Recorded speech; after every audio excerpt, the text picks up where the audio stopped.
It's really an honor and a pleasure to introduce my friend Samantha. Here's her story. She founded a lab, which is really kind of interesting, and she'll share with us what that's like. But founded in 2011, Balanced Health was born out of the philosophy that when it comes to our health and our bodies, the more we know, the better off we'll be. Balanced Health's founder, Samantha Stupak, spent 4 years of her life sick in bed. With Lyme's disease. Following that experience, she made a commitment to natural health and helping others, particularly those with chronic health issues, to find their path to a healthier and more fulfilling life. Yeah, it's fascinating what chronic illness will do to you. I used to be in a different career field altogether. I was a packaging engineer. And it was that 4 years that just changed my trajectory, because it's like you find something that changes your life so profoundly and you feel this commitment to give everything you have to help others that are or about to go through the same thing. So that's what has brought me to found Balanced Health, which is a form of bioenergetic testing.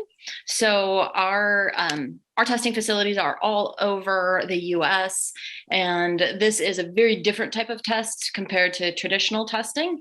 And I thought let me share my screen and we can kind of jump into a little bit of the difference between bioenergetic testing and more of the traditional testing, but then from the perspective of food sensitivities, just because those are so prevalent now, and get that deeper insight from a bioenergetic perspective, what could be going on.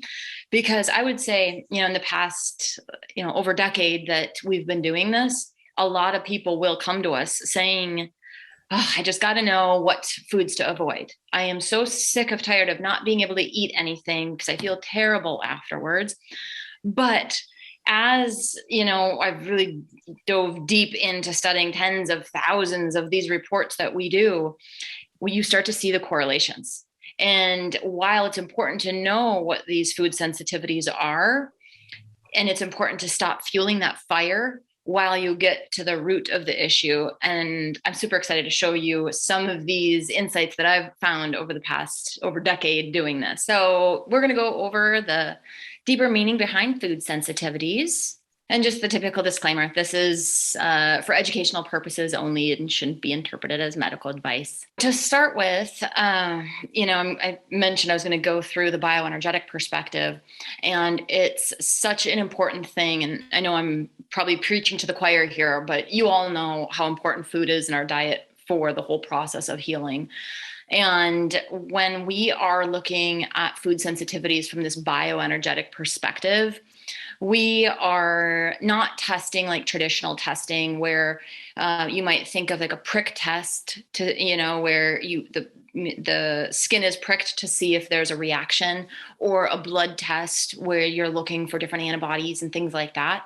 We are testing in a digital or bioenergetic means where we are looking at hair and saliva samples. So with our testing, clients, clinics, practitioners send samples in, and then during our testing process, we are analyzing the hair and saliva in megahertz. So we're looking at these hertz values, and for a balanced area when testing, someone should fall in the realm of, say, 49 to 59 hertz. And that tells us they're not sensitive to a specific item. And we do both food and environmental testing, and we test for like 350 different possible sensitivities.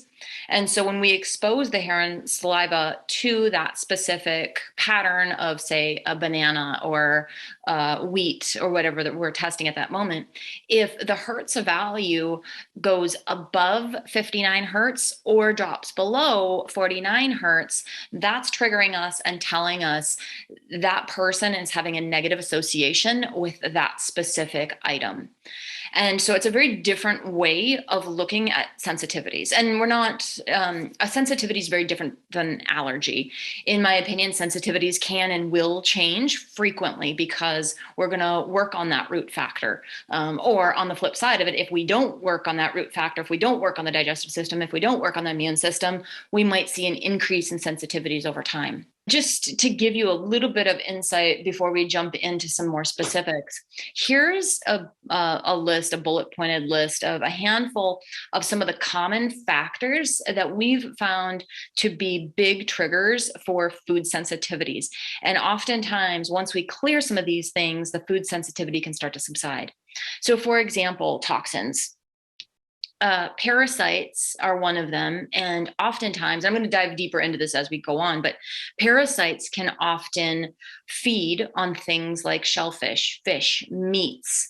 And so if someone has or resonates with parasites within them, and then they are consuming something like beef or pork, and that feeds on that specific, and the parasite's feeding on that food, it's giving health to the parasite where they are going to be more active. They are going to be reproducing, making the person feel worse. So they might feel as if they have a food sensitivity to beef, but in reality, it's just activation and reproducing parasites within their system, making them feel worse. Same thing with a lot of these other ones with heavy metals. So say someone has a lot of heavy metal toxicity, or they're very, maybe they have a lot of stagnation within their detox pathways, and they consume something that has a lot of heavy metals, such as again, fish can carry a lot of heavy metals. They're consuming something out of a can where the metals are leaching into the beverage. Certain scenarios like that where they are suddenly bringing heavy metal toxicity into their system, and that client's reacting to the metals, not necessarily the tuna fish that they just ate. And then there's bacterias, and there's certain bacterias that feed on certain foods. Same thing with molds. There's a variety of different molds that someone might resonate with, where when they consume a certain food, it's going to aggravate and allow that mold or that bacteria to thrive in that person's system. So someone's still, again, thinking they have a sensitivity when in reality, it's just aggravating or strengthening a specific toxin within them. And then we have stagnation to consider. So this is, there's all sorts of different pathways that we think of in the body that purge toxins from our system. But if some of these areas have stagnation, like the liver or gallbladder, and these are two big ones, when I see, and because during the testing process, we test the entire body, and the liver and the gallbladder are two big organs that when I see stress, there often can be a lot of sensitivities associated to that, because these organs are so critical in dumping toxins out and producing enzymes and things like that. So if there's stagnation and these organs aren't doing what they're supposed to, suddenly these toxins are backing up and they have nowhere to go. So we start to reabsorb them, and then we start to develop sensitivities as well. So digestion as well, and then urogenital system, thinking kidneys, bladder, reproductive organs, because this is what's filtering a lot of our fluids through our body as well. And then we have enzymes to consider. So if we see that someone's low on the enzyme lipase, we will often see a lot of different types of fatty foods come up as sensitivities, since lipase digests fats. With protease, if we see this as a deficiency with someone, we can see that someone might resonate with a lot of protein-rich foods. Same thing with amylase, which breaks down our carbohydrates. We could see a lot of grains and things like that come up as sensitivities because the body is not breaking these foods down efficiently enough. And then same thing with lactase, which breaks down lactose, where we then start to see a lot of dairy sensitivities popping up. And so if we can fortify some of these enzymes within someone's system, someone's then able to break down these foods a lot better and digest them a lot more thoroughly, versus looking at the whole leaky gut phenomenon, where then we have these big portions of food that are getting into our bloodstream and then creating a lot of these sensitivities. And even this is a unique one, but it's a fascinating one to see these connections in a report where we see hormonal imbalances to take into consideration. So, for example, if we have estrogen and progesterone, two hormones that rely heavily on each other and, require one another for balance. And for example, let's say someone has high estrogen and their progesterone is trying really hard to metabolize that estrogen down. And so they're low on estrogen, or low in progesterone, high in estrogen, we might see something like soy, soy milk, soybean, tofu come up as a sensitivity because it's naturally has estrogenic properties, then feeding an already estrogen dominant scenario. So even from this perspective, such a fascinating thing to look at the whole picture in terms of why is someone sensitive to something like soy, and it could be something simple as enough as starting to address an estrogen dominance scenario. And even cortisol. And I would say during our testing process, cortisol is probably one of the most common hormones that I see imbalanced with folks, which, I mean, it's our stress hormone in today's world, not an uncommon thing to see high frequently. And we want it to be high when we need it to be high, but then come back down. So if someone is stuck in that high cortisol state, I can see frequently things that are stimulating in foods come up as sensitivities. So, for example, coffee, chocolates, sodas that have caffeine in them. And so it's all just getting that information to help us make better decisions and avoid certain things over time. Because I would say avoidance is one very powerful thing in reducing a food sensitivity, while then also getting to more of that root factor to help that person get where they want to be and feel better quicker. Just a handful of different foods that are common sensitivities, and just to help kind of put the pieces of the puzzle together and understanding why someone might be sensitive to something. I'm going to start with some additives, for example, MSG or monosodium glutamates. So flavor enhancers.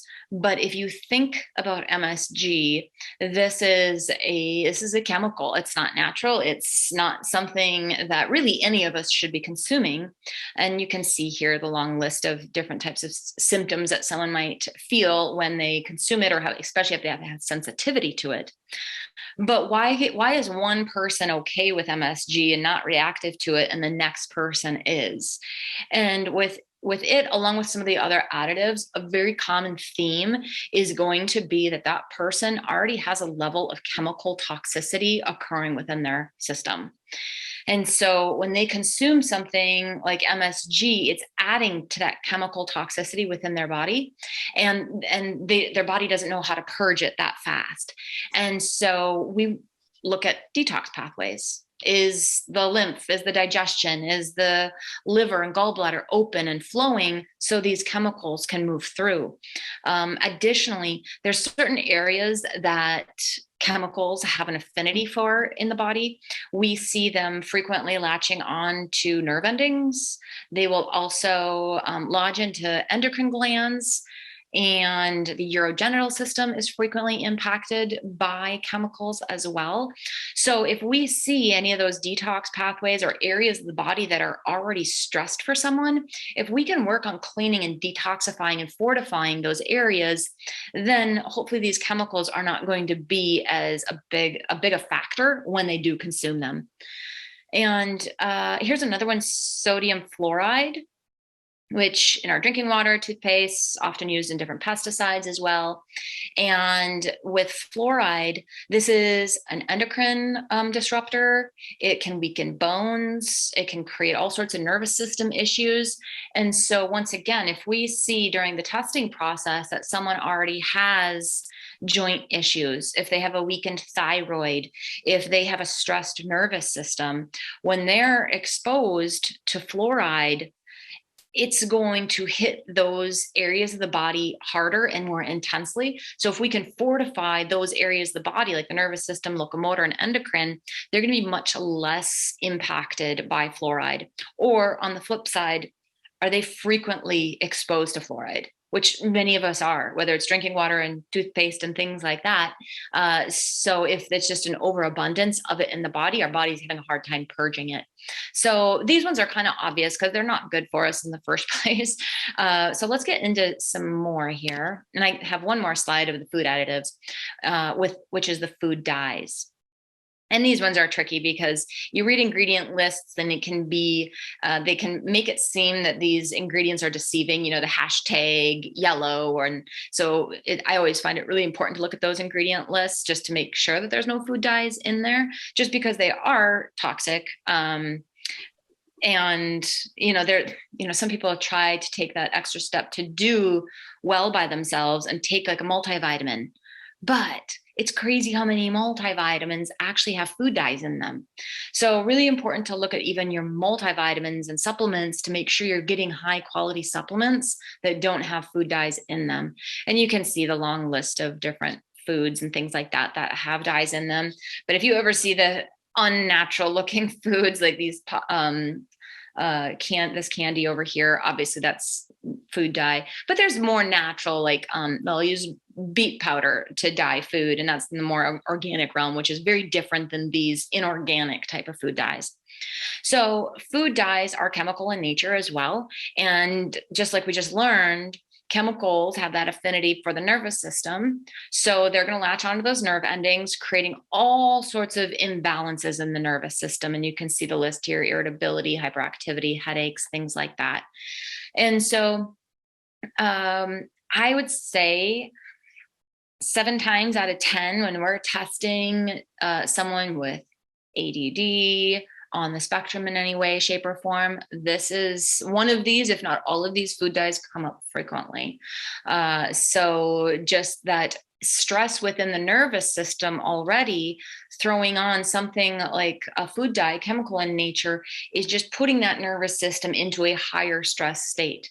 Some other things though, like above and beyond just looking at that, the fact that it's a chemical, the nervous system requires certain nutrients to be fortified, whether it's magnesium or the B vitamins or good fats, things like that. So if someone's deficient in those critical nutrients, creating a weakened or stressed nervous system, it doesn't take much to even create more havoc like a food dye when someone does consume it. So figuring out, is it the simple chemical nature, or is it a deficiency creating stress in the first place within that nervous system, or is it a perfect storm and it's a combination of two? So that's why it's really important to kind of look at all the factors that could be at play.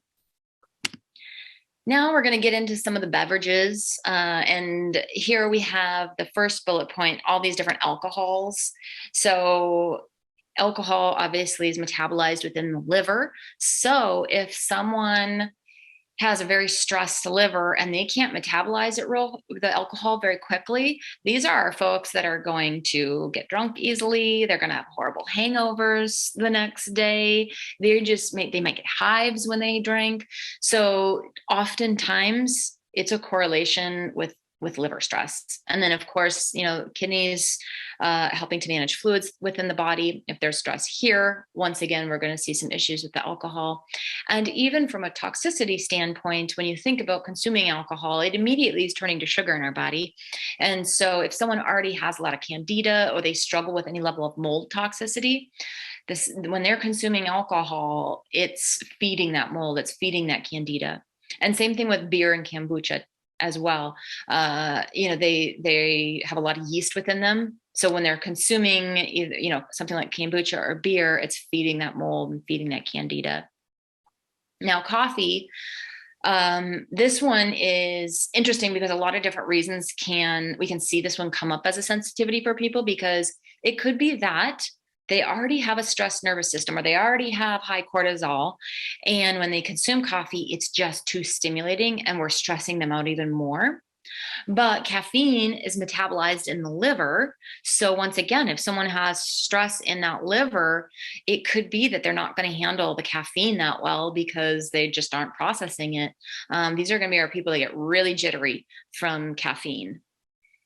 And it's very important to consume coffee that is organic and ideally mold-free. And these ones, to find organic mold-free coffee, it is pretty spendy, but worth it because you are going to be ensured that the coffee doesn't have mold on it or mycotoxins on it, which mycotoxins are in simplest terms, it's like the gassing off of mold. So it's mold and it's the gassing off of it.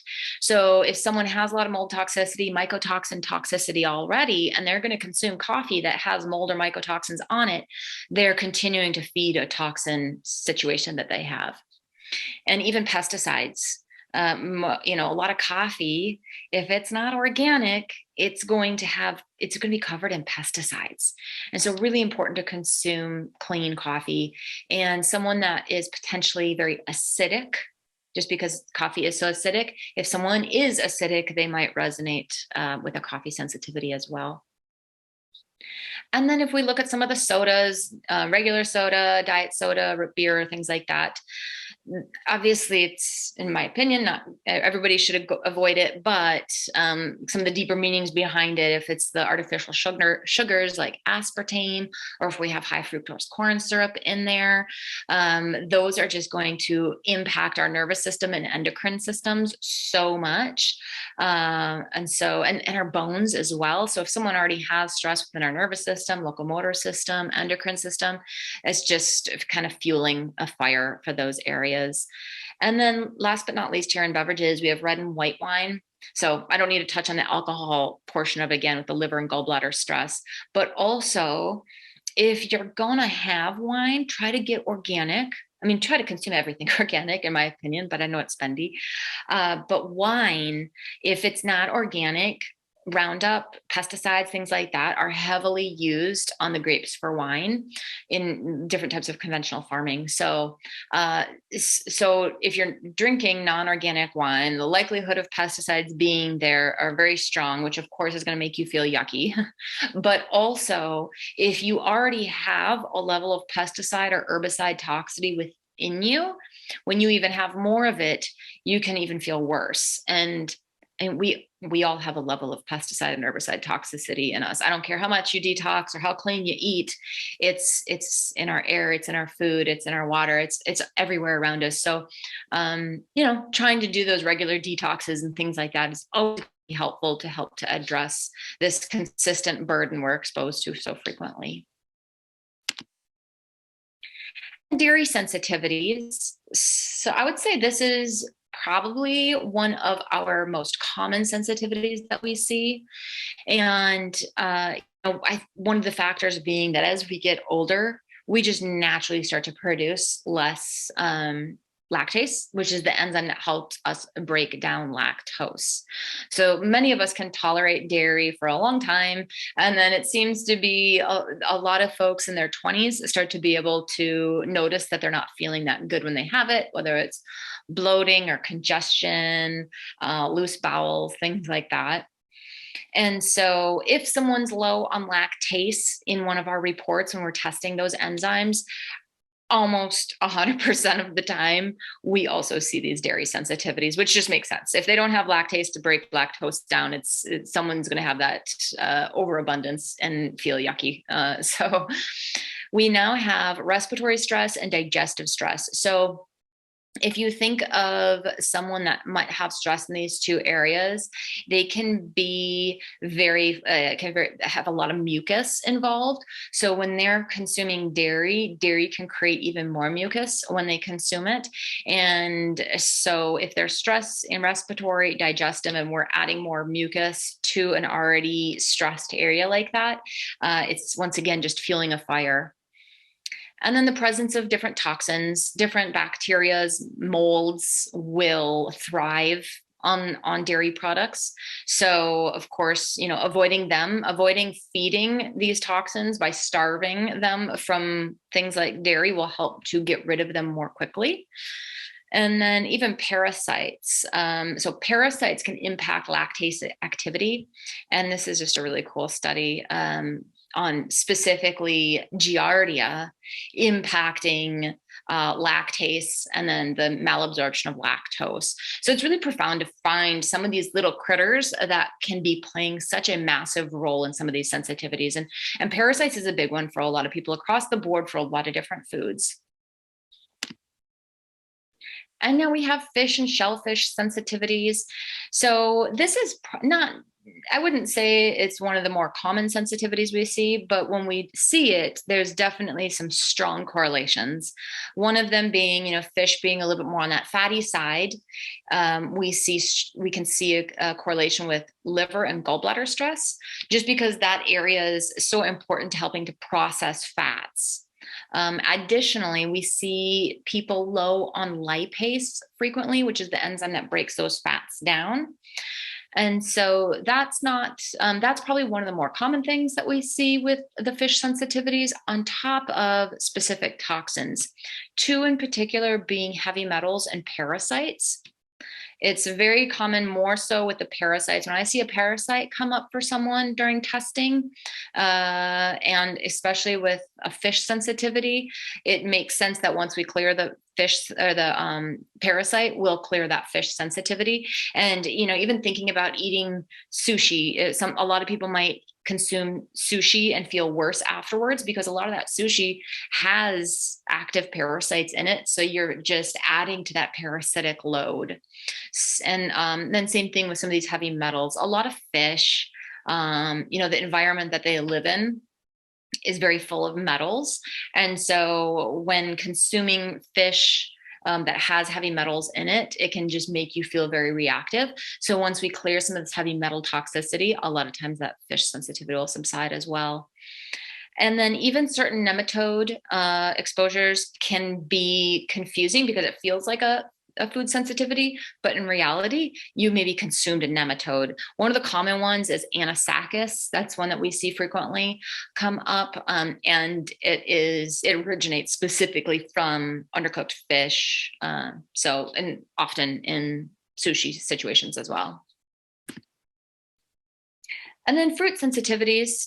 You think you're consuming something that's good for you, but then when you don't feel good, it's frustrating because you're trying to eat healthy. And so some of the common correlations with fruits is, first and foremost, mold and yeast. That seems to be a very common one. So any type of sugar, even naturally occurring sugars from fruit, can feed a mold situation. So if someone has a lot of mold toxicity when they consume a fruit, it's that natural sugar. So that's one possibility. But then also struggles with constipation. So if someone is very constipated, and I would say, ideally, we are all having at least one bowel movement a day, ideally 3 for everything that comes in, something should come out. So if someone's constipated and they are consuming fruit, think about what's happening in the body. That fruit is fermenting inside of us. So for example, you buy raspberries. I swear, if you don't consume raspberries within a couple of days after you buy them, they start molding in the fridge. So think about consuming raspberries and you only go to the bathroom every other day. So you've just consumed these raspberries, you're constipated, and it's thriving in 98 degrees in this warm environment, allowing so much more mold to grow. And then your body's going to reabsorb it back into your system. So we'll see the people that are severely constipated frequently resonate with fruit sensitivities. And even highly acidic people, they can resonate with citrus fruits as well. So someone can consume a citrus fruit if they're not feeling good after it, whether you have some aches or pains. It could potentially just be because of the acidity in it. And then we have pesticides. So once again, if someone's consuming non-organic fruit that has been sprayed, it could be that it's just not good for us and we don't feel well when we consume it, or there is already a present overload in chemicals and we're just adding to that overload. And then we're hitting a harder chemical toxicity situation, which again, chemicals, heavy metals, love the nervous system, endocrine system, liver, and urogenital system. And then we have our grains.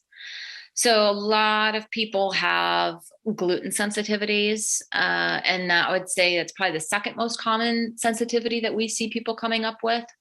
And then here's some correlations above and beyond the normal thought of gluten and some of the inability to break that protein down, the the pesticide exposures and things like that, but would be mold exposures. So a lot of molds actually have a level of mold and mycotoxin on it. So if someone already has a lot of mold in their body, or if they don't and they just have congested detox pathways, any additional level of molds in their system can make them feel bad. And mold toxicity affects us so intensely. I would say mold doesn't have a particular area of the body that it hits someone. I feel like mold just impacts all of us everywhere. And it's sort of, I feel like we all kind of have our weak links within our body. Some people's weak link might be their thyroid. The next person's weak link might be their adrenal glands or their joints. So depending on what, quote unquote, your weak link is, mold can really impact you there. And then Borrelia is another one that when we see this one resonate, and not that we diagnose or anything like that, but if someone has, if they're resonating with Borrelia, meaning that they've been exposed to it and they're having a negative association with it, we will often see these folks resonate with gluten and lots of times other grains as well, because it irritates those bugs. And some of the other tick-borne bugs would be things like Bartonella, Babesia, Mycoplasma, Ehrlichia. And so maybe that person in particular is not sensitive to gluten, but when they eat gluten or potentially some of these other grains, it's just aggravating the Borrelia and making that person feel worse because of this specific bacteria. And ample inflammation throughout the body. So anyone that has any level of high inflammation throughout the body, frequently gluten and a lot of those other grains are just going to add to that inflammation. So understanding where the inflammation is and how to get it down can be very supportive to then being able to introduce some of these grains back into the diet. And then even someone low on the digestive enzyme amylase, which breaks down our carbohydrates as well. And then we have meat sensitivities. So I know I kind of spoke about the resonating parasite correlation to different beef and pork and other meats and fish and shellfish. Same thing. The parasites will feed on some of these foods, making the parasites stronger and irritating you. Another big one is eggs. And some really neat correlations here. We test for EBV, which stands for Epstein-Barr virus. Again, just the negative association to it. And EBV can impact the thyroid quite significantly. And EBV, when exposed to eggs, can be very irritated as well, creating more of a stress within the thyroid. So it's really neat to put the pieces of the puzzle together to see, okay, someone's coming to us to get tested, or they're trying to figure out what in the heck is going on with the thyroid. And then we're able to identify a resonating virus and a resonating food sensitivity. It's very powerful to be able to say, okay, let's stop fueling the fire, get the eggs out of our diet for a while we work on clearing the virus through different herbal formulas, diet, things like that, to eventually strengthen the thyroid and slowly be able to introduce the eggs back in. And then we also have the potential of what these chickens could be potentially eating. So if someone, for example, has a corn sensitivity, and the chicken has been fed corn, the eggs can carry some of that as well and then create that egg sensitivity. And then also if someone's low on certain enzymes like protease or HCl, known as hydrochloric acid, which is produced in the stomach, and it's like our gateway enzyme to help break foods down, to be able to assimilate them better. But it's our first line of defense to keep bugs out of our system that we might accidentally be exposed to. And so if someone's not breaking their proteins down and their different foods down efficiently because they're low on these enzymes, there's a much higher probability to slowly but surely develop that sensitivity to them. So if we can work on the health of the stomach to produce these enzymes more efficiently, they'll be able to process and avoid a sensitivity. And even something that we've noticed over time is a lot of folks that have been vegan or vegetarian for a long time, they have a a hard time with meat, digesting different meats because they are low on some of those enzymes. And then we have our nuts and seeds. This is, there's some neat correlations here as well. So some nuts and seeds carry a lot of mold toxicity on them. Like if you think about a peanut, like think about that peanut shell. If you look at it closely, you can almost virtually see mold on it. Same thing with the pistachios, and think about how long they're stored before they might get to a bowl and you consume them. And so if there's any kind of mold issues with some of these, individuals that have a sensitivity to peanuts or pistachios or some of these other nuts, it could be just that mold issue, feeding the candida and other things that person's resonating with. And then we have possible environmental toxins like pesticides or herbicides that some of these nuts and seeds have been sprayed with. Almonds are a very common one. So once again, being exposed to those toxins. And then constipation. So nuts are very slow to digest in the system. So if someone is chronically constipated, throwing something in that's going to potentially slow their digestion down even more is something for sure that's going to make them feel worse and resonate as a sensitivity on our end. And then low enzymes like lipase and protease, which is breaking down those fats and those proteins, as well as liver and gallbladder stress. So you can see how common it is to see this liver gallbladder correlation. It's just one of those areas of the body that when there is imbalances here, the likelihood of sensitivities pops up so quickly.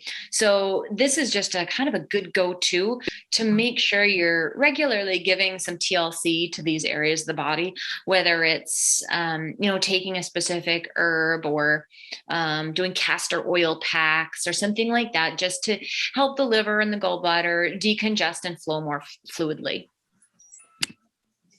And then I think this is only a few slides left, but vegetables.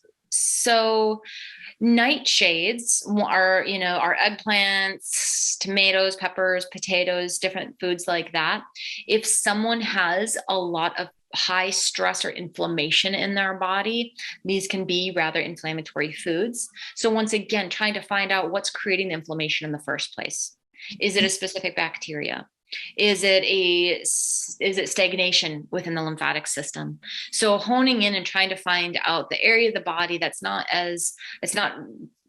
fluid as it should be, or there's some sort of toxin that's irritating the body, creating the inflammation.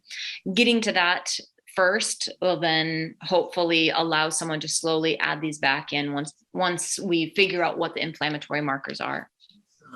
And high oxalate foods. So high oxalate foods like celery, spinach, sweet potatoes, chocolate, things like that. These are linked to chronic mold exposure. So if we can clear the mold, hopefully we can clear the sensitivities to these as well. And cruciferous veggies, there's a link to these cruciferous veggies like broccoli, cauliflower, Brussels sprouts, interfering with the uptake of iodine. So we will frequently see our thyroid folks that have, issues with their thyroid come up with sensitivities to cruciferous veggies. And then we have allium-rich foods. So things like garlic, chives, onions, shallots. So with someone that has a sensitivity to allium-rich foods, these are our folks that typically have a ton of dysbiosis happening in their gut, all sorts of different gut bugs.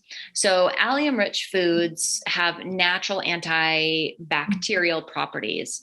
And so when consuming that, say we consume some garlic and we get super bloated and just irritated. Some people, just because that gut brain connection, might get some brain fog going on and just feel terrible. These are our people that are highly toxic because that garlic just came in and created a antibacterial situation where some of those bugs started to die and created die-off, which can create a gas within our system. So, these are our people that definitely need a lot of TLC to figure out what bugs are the trigger so that we can get very specific formulas or do very specific types of things to clear these bugs so that they can consume things like garlic and onions without having a ton of die off and feel terrible in the process. And then our last slide here, I guess I have 2 more slides. So the recap being understanding first and foremost what the sensitivity is, because it's critical that we remove that so we stop either feeding a toxin, making it stronger, or adding to an already congested detox pathway. So we're going to remove the fire by finding out what the sensitivity is, but then figuring out why it exists. Is it because there's a weakened nervous system, or because there's a congested liver, or because they are low on a specific enzyme? And then we want to find out how to clear it. Whether that includes avoidance for sure of that specific sensitivity, but then do we do a certain detox? Do we take a specific remedy, or are there different therapies and things like that we can do to actually address the root of what is creating the sensitivity in the first place? And once that happens, it doesn't happen overnight, but then we can get to the point where we're clearing that sensitivity. And so the best scan that we do, the most comprehensive, is this full scan. And you can take a peek at that at creatingbalancedhealth.com. And this is the one that helps us to understand in totality all these different things that I was just talking about.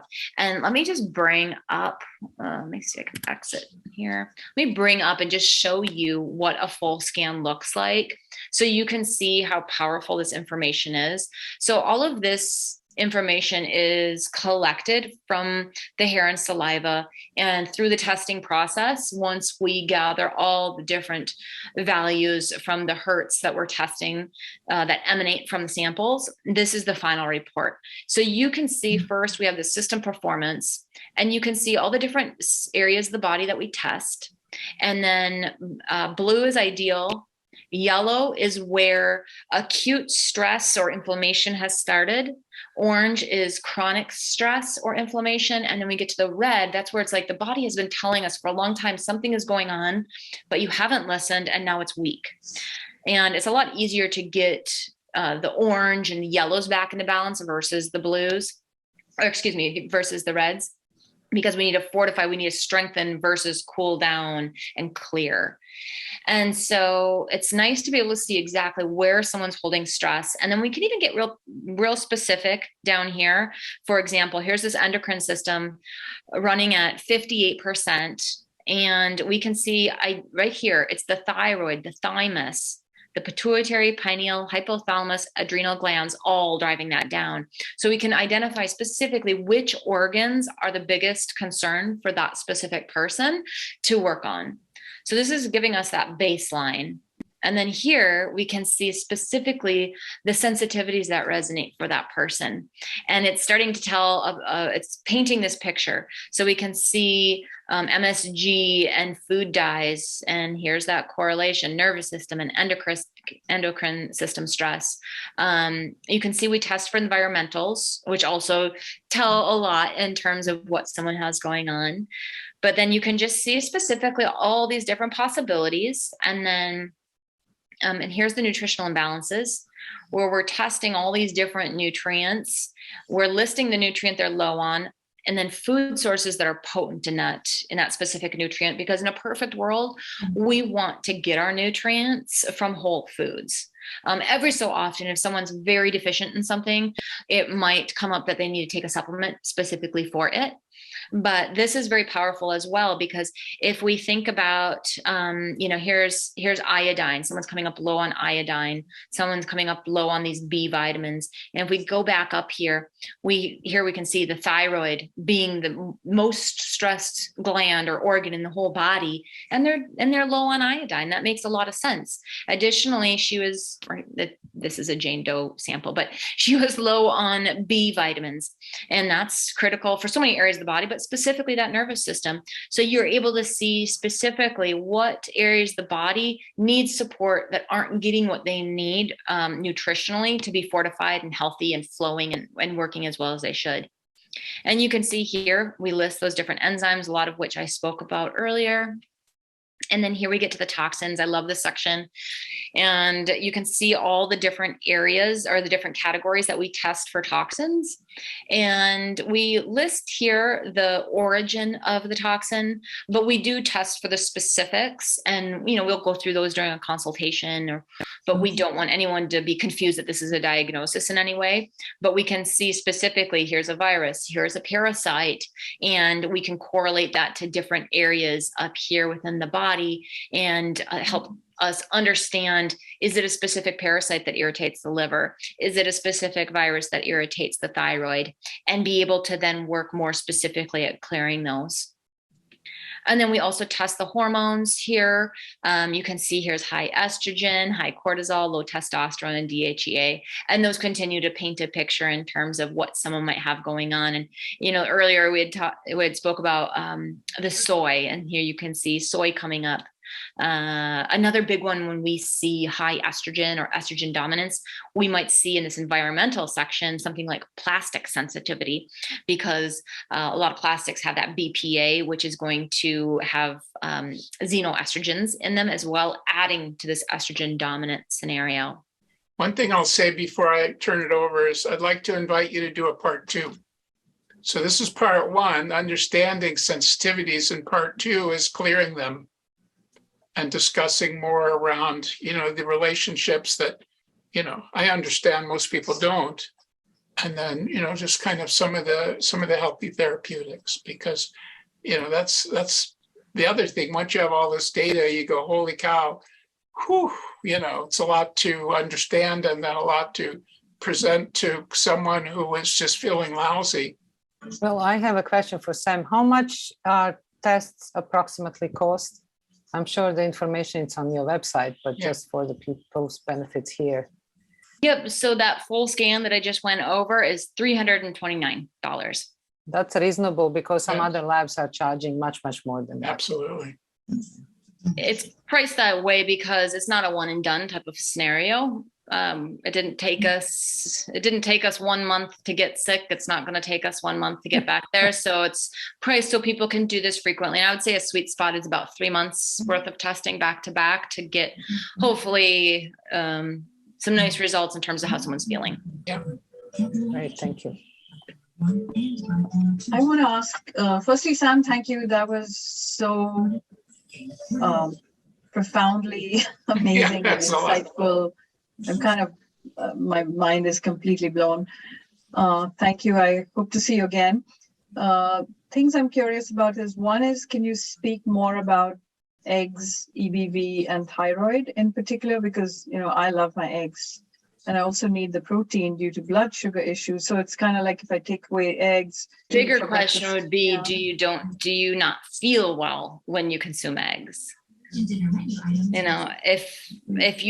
you can find that correlation to not feeling well when you have eggs, that might be something to dig deeper in, or if you have an active EBV issue, it might just be good to avoid it for that time frame, or test and find out, because people that do have, like, especially chronic EBV, the EBV loves a few different areas of the body, one being the thyroid, but also the spleen and the liver.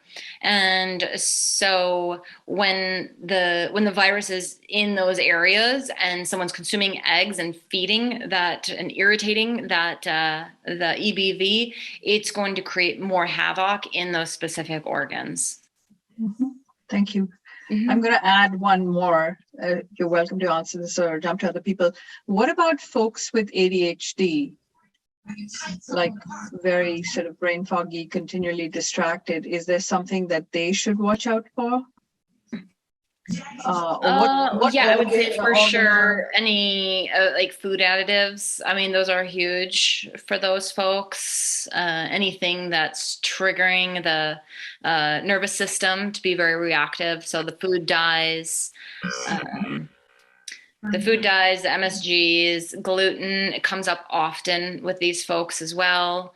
But it's interesting, in testing so many people with so many different varieties of health issues over time, with that population in particular, the ADHD and things like that, I also find very frequently an imbalance in tryptophan and carnitine, being two of those nutrients that are very helpful in helping them balance and be less reactive to certain things when they consume them. Okay, thank you. Thank you. I'm going to throw in one last one, which is with the scan, which sounds very, very helpful. With the results, do you also include recommendations and work with people? Yeah, so, yeah. Yep, that was the very bottom. I didn't quite get there. Under the hormone section, we specifically test people on thousands of different formulas to see specifically what would balance them best. And that includes herbs and homeopathics and nutritionals. And then it's very curated for them. We're testing against their hair and saliva so that we find that perfect balance point so they're not getting too much or too little. And then they order it and it's sent right to their house. Okay, thank you very, very much. Appreciate it. You're welcome. Yes. Any other questions? I do have a question on a connection between, food sensitivities in those with autoimmune illnesses versus an actual, what we would think of as like just a, not just, but a digestive sensitivity, somebody who cannot eat gluten because maybe it kind of puts their stomach in knots versus I'll just give myself as an example because I'm not exactly sure how to articulate it, but I have Hashimoto's. I'm not supposed to eat gluten because of the, metabolites and everything kind of interfering and your body thinking that the gluten could be your thyroid hormone. Mm-hmm. But I don't necessarily feel sick when I consume like a slice of bread or anything. If I have multiple or, bread 3 days in a row, I might feel sick, but once, I don't feel upset. So does that mean, I guess just what's the connection between somebody who might not know that there's an allergy or a sensitivity and they shouldn't eat it anyway because of some illness? Yeah, and speaking of Hashimoto's, it's one of those where you could consume that piece of bread, but really, are you gonna feel your thyroid getting sick? Probably not. It's people. I don't want to say people are quote unquote lucky if they feel it digestively or mentally because of that connection. They might feel the fatigue or get bloated or get a hive. Where someone like you, maybe a little fatigue you might feel, maybe a little constipation you might notice, but it's not going to be as direct because you don't quite feel your thyroid as much. But I'd be curious to know, at a deeper level, like what might be lingering in that thyroid or what might downstream be impacting, the other hormones that are correlated to the thyroid, if it's starting in your liver or starting somewhere else. So once you get to the root of it, potentially be able to, identify the foods, identify the different factors that are triggering the issue in the first place for your thyroid. Thank you. And then, so the same goes for certain things with like, on an elimination diet, quinoa is supposed to be one of the things that you're allowed to eat. But I know somebody who cannot eat quinoa because his stomach just gets extremely upset. So there's a correlation to something else maybe, or? A lot of people don't digest quinoa all that well. It's a great gluten-free alternative, but a lot of people that have a lot of stress in their digestive system in the first place don't process it that well. So understanding why, could it be that they're low on amylase? Could it be that they're low on glutamine? There's certain things that if they could find that out where they might be able to add it back in. But if they're struggling with it, I personally wouldn't try adding it back in for a good chunk of time. Yeah, if I may step in for the quinoa, I read the study about 2 years ago, specifically for the celiac people, because quinoa, it's usually coming from South America. However, right now, majority of the quinoa in the market, it's grown in Oregon. I work with Samantha in her lab. And I've built out an assessment that takes advantage of quite a lot of the parameters that she looks at, and it's been really helpful for people who have, issues that cross so many different boundaries. It's not straightforward. It's not one-to-one. And then in understanding it and teaching people how to recover, it's a very personal process. And it's an educational process. It's not just a therapeutic process of, well, take this remedy or, because there's a lot of information that comes up on one of these reports. It's like more information than most people can process. So working with a practitioner who understands all these cross-pollinations and relationships and having the person become very sensitive to their experience and noticing that sometimes their experience is fine with eggs and sometimes it's not. But then again, what was going on in their life? What was their surroundings? What was their condition? Were they wiped out or were they robust?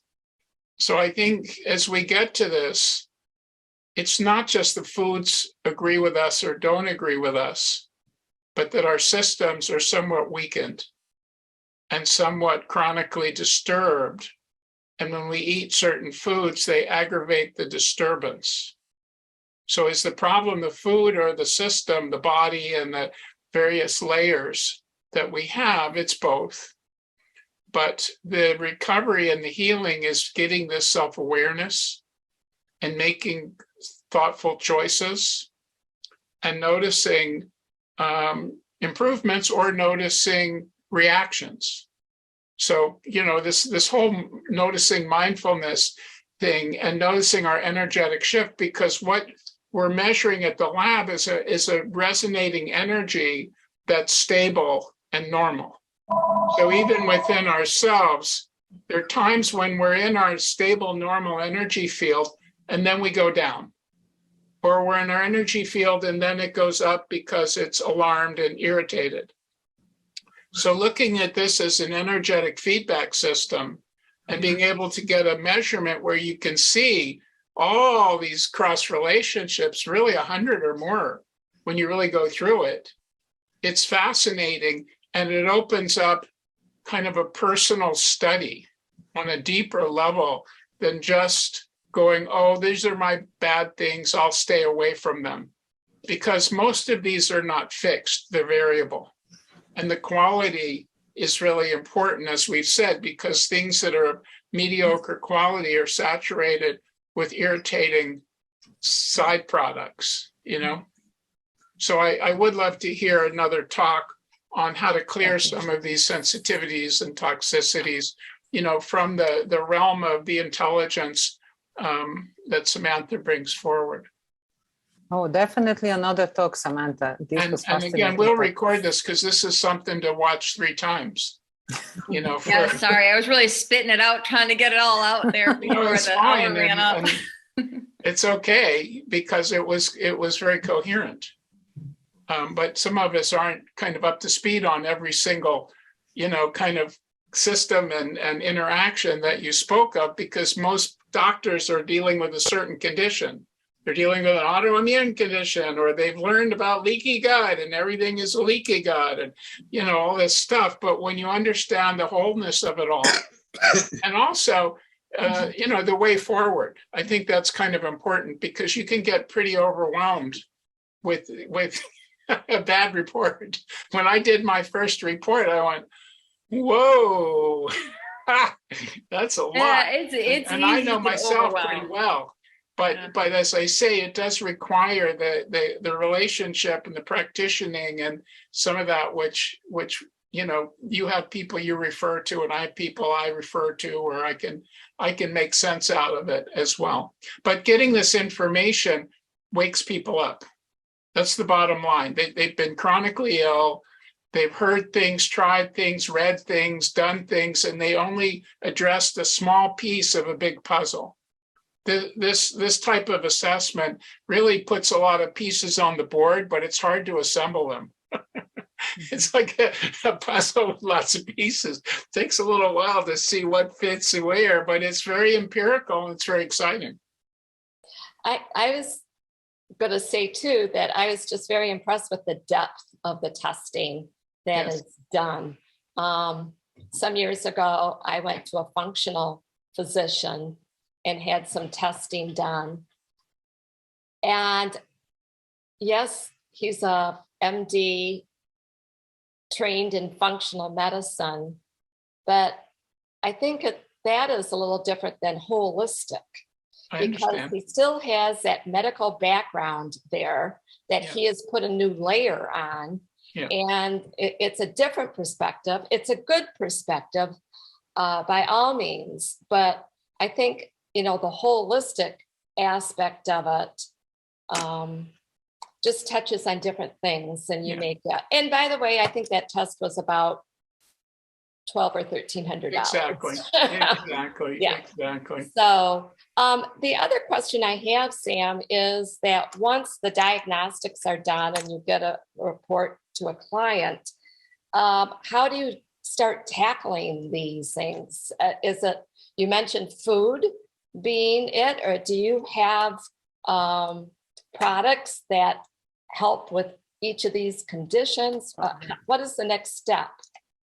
Yeah, and we don't, just to be super clear, we don't diagnose anything. We're in essence testing for stress, but it's a lot, as you saw. It's a lot of information. You can feel very overwhelmed. So when someone's report's ready, they can book a consultation with one of our practitioners. And we have a pretty large group of affiliate practitioners as well. So they use our testing in their practices. So they're working one-on-one with someone to understand what they're looking at. So some people thrive on understanding every aspect of the report. I mean, that's going to take like 90 minutes to go through for one person. They want to understand it all. And then there's other people, they're just like, give me 3 actionable things that I can run with for the next month, because that's all I can handle. And so we kind of meet people with where they're at. If someone's very excited to like just jump in and do everything they can, we're going to talk about remedies, the specific remedies to take, the specific types of foods to avoid, foods to get, how to eat them, when to eat them, different type of lifestyle factors. So it could be things like dry brushing, coffee enemas, rebounding, depending on what came up in their report. So a lot of lifestyle things, but then a lot of environmental things. What kind of water are you drinking? What kind of air are you breathing? So we start to talk about the quality of the environment at their home, at their workplace, at their school. So we're sort of trying to help them tackle all facets of where the discussion leads, because every report is so unique. If we see someone resonating with so many molds, right away, we're going to be talking about, like, is there water damage in your house? Is there water damage at work? And then, talking about air purifiers or whatever other means that specific unique person needs. So it's really powerful, but we meet people with where they can handle what we're going to throw at them. Mm-hmm. Got it. Thank you. So I think we've got to wrap up here. And we're really, so happy to be with you, Samantha, and your lab. And I got to say, she's one of my favorite people to consult with. So when I get a test, I'll go, can I chat with you a few minutes to get your intelligence merging with my intelligence and the people who, just to kind of unpack this. So again, beautiful person, really very positive and it's special. So thanks you all for coming. And for those who are watching this, we'll put the video on the Bauman Wellness site. And if you're not part of the Bauman Wellness community, go to baumanwellness.com to see who we are, and you can join for free. And then you'll see the types of educational programs and activities that we're doing. Yeah, I already put that information in the chat, and I would really appreciate if you guys fill out the survey so we can bring practitioners like Samantha to share their wisdom. And we would love to you guys join our online community.